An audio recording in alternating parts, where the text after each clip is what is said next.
Kia ora, and welcome to the final video in our Water Park Week series where we compare and contrast all of the things that we found out today from visiting all 4 major water parks in Orlando. Let's get into it. We're going to start this video off with a quick recap of each day from each water park during Water Park Week. If you guys want to see those full videos, we'll put links to them down in the description down below. The first water park that we went to was Volcano Bay at Universal Orlando. This is Orlando's newest water park. So there was a lot of really exciting things to see there. We went on a Monday morning, right at park opening, so the park wasn't really that crowded, which made it very nice and easy to get in really fast. Another reason that the crowds may have been a little bit lower was because it is a limited capacity park, so make sure you guys get there early because it has reached capacity a few times this summer already. The first thing that we did was we got our Tapu Tapus, which helps us hold our place in line. During our day at Volcano Bay, we were able to ride 10 of the 11 slides. I'm counting the 2 drop slides that I missed out on the top of the volcano as one because they're identical. And I wasn't able to ride those because I weigh over 200 pounds. Volcano Bay has family raft rides, an aqua coaster, tube slides, and body slides, all of which were really fun, and I had a great time on all of them. While we were there, we had lunch. I had a foot-long hot dog on a pretzel bun with pineapples and bacon and onion on it, and my friend had a spicy shrimp macaroni and cheese bowl. Volcano Bay has very exciting options for food, but they also have more traditional options like chicken tenders and pizza if that's something that you're interested in. They also have 2 rivers, one lazy river and one fast-moving river that has 2 wave machines that create waves and rapids throughout that make it a really fun way to pass the time. Volcano Bay also has a wave pool, which I think is the largest wave pool in Orlando, and it creates some mild waves, but the view of the volcano really is amazing from sitting in the wave pool. The next park that we went to was Disney's Typhoon Lagoon Water Park.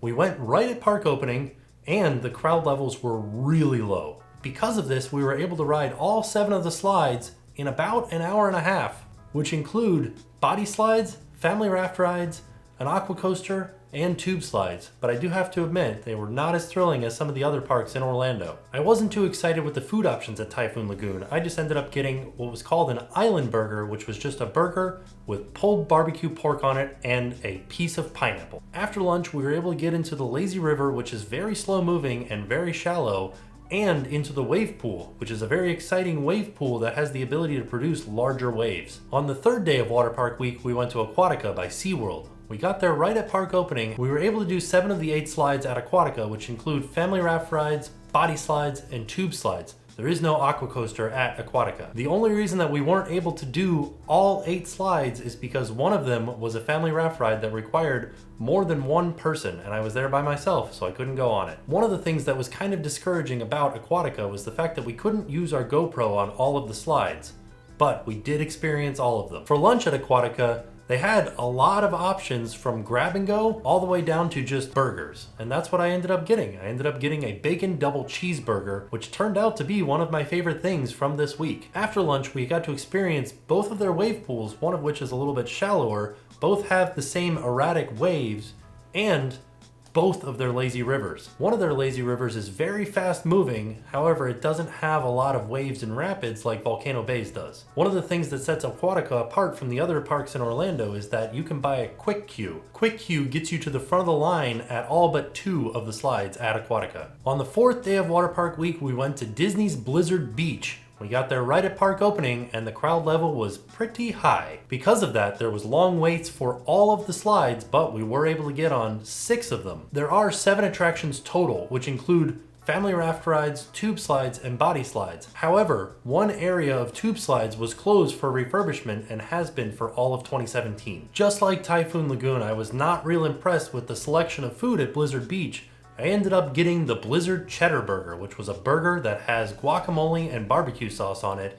I did get some extra chips with that meal, which made it a very filling meal. After lunch, we went into the wave pool, which was not a very exciting wave pool and was pretty crowded because it is the only wave pool in Orlando that allows tubes in it. We also got in the lazy river, which I think is the longest lazy river in Orlando, and also I think the shallowest lazy river in Orlando.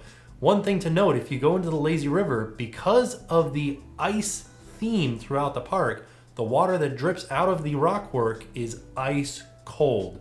So try to avoid that if you're in the lazy river. And that ends the recap portion of this video. And like we said before, this was just a real quick recap of what happened throughout the week. And if you guys want to see those full videos, those links are down in the description down below. Now, let's get into things that I liked and things that I didn't like. One thing to note that as of the making of this video, the prices are for Volcano Bay, $67 a day for an adult. For Typhoon Lagoon and Blizzard Beach, it is $62 per day for an adult.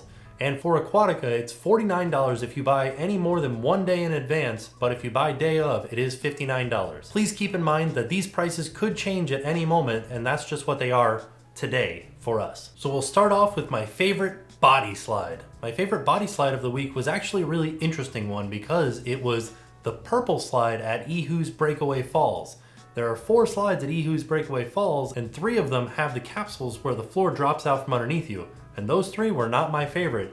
My favorite was actually the purple one that you ease yourself into because it goes so fast. I don't know why it goes faster than the breakaway ones, but it does, and boy is it fun. My favorite family raft ride is Hanu at Volcano Bay. This is the family raft ride you see in all of the advertisements for Volcano Bay, and it really is exciting. There's one big drop right in the beginning, and then you head up vertical walls, making you almost perpendicular to the ground, which makes it super thrilling. My favorite aqua coaster, although there are only 2 in Orlando, has to be Krakatoa. There are a lot of big drops, and then they use magnets to propel you up higher than you first started, so the very last drop ends up being gigantic, and it makes it really, really fun. All of the parks in Orlando have lazy rivers. Only 2 of them have fast-moving rivers, but my favorite river out of all 6 of those is Teawa, the Fearless River at Volcano Bay. It's got the wave machines, it's got rapids, and it moves way faster than any of the other rivers in Orlando. And that makes it a fantastic place to spend your time waiting for a ride or just relaxing. All of the water parks have lazy rivers, and they also all have wave pools. But my favorite wave pool is at Typhoon Lagoon because of that giant wave that it can make. All of the other wave pools kind of have little bobbing waves, but the one at Typhoon Lagoon has the ability to produce those bobbing waves as well as one big wave that comes crashing through the crowd, and it makes it really, really fun to try to avoid getting pummeled by the wave. One of the things that's kind of unique about Orlando's water park scene is that all of the water parks have theming. Some just have more than others, and I think the one that has the best theming in Orlando is Disney's Typhoon Lagoon. It has the theming of an old resort town that was hit by a typhoon. We definitely tried a lot of food this week, and I do have to admit, my favorite one this week is kind of a boring option, and that is the bacon double cheeseburger from Aquatica. I don't know what it is about it, but it tasted so good. And it was very interesting because when they were putting it together, you could see it looked a lot like a school lunch line hamburger where they just pulled the burger out of the water and put it on the bun, added some cheese and some bacon. But the way that they flame grilled it before they put it in that water made it taste really delicious. So there are varying degrees of thrill at each of the water parks in Orlando. I think the most thrilling water park is Volcano Bay, which makes my next choice interesting because the most thrilling slide that I went on wasn't at Volcano Bay. It was at Blizzard Beach, and that was Summit Plummet. The reason it was so thrilling was that there was nothing around you at the top of the slide. Some of the other parks like Aquatica and Volcano Bay have breakaway slides where you stand inside of a capsule and the floor drops out from underneath you, but for some reason, sitting at the top of Summit Plummet, looking out over all of the land is really nerve-wracking, and you have to build up the courage to push yourself over the edge rather than relying on the floor dropping out from underneath you. But if thrills aren't your thing, I think that the best park is Disney's Typhoon Lagoon. I didn't see any slides that had very aggressive height restrictions. Another thing to note though is that all 4 parks do have a kids play area. If you guys watch some of the videos from this week, you will remember that on some of the slides, I was saying ow a lot because some of the slides are very painful. And I have to tell you, the most painful slide that I went on this week was Slush Gusher at Blizzard Beach. I don't know what it was about this, but as soon as I got to the very bottom, it slammed me back and forth inside of the slide, and I ended up getting a big bruise on my calf. Another thing that all the water parks in Orlando have is lockers so that you can store your valuables without worrying about them.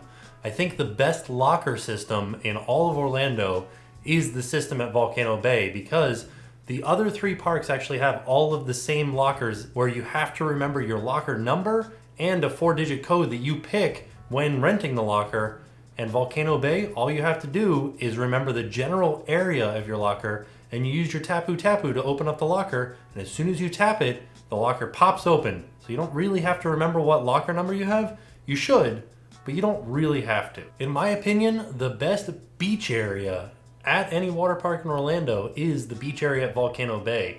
I think I've heard a few numbers being thrown around in the community that there are 7,000 beach chairs on the beach area alone in Volcano Bay. That's not the only area that you can sit. There are plenty of other little secluded areas around the park, but that's the area that has the most beach chairs, and because of that, the most availability to find a nice spot with some shade and a good view of the volcano. And that brings us to one of our last categories, which is which water park is the most relaxing water park to go to when you're on vacation? And I have to pick Volcano Bay for this one because of the Tapu Tapu system. When we went to Blizzard Beach, the lines were long and we had to just stand there behind people and waiting in the hot sun to get on the ride.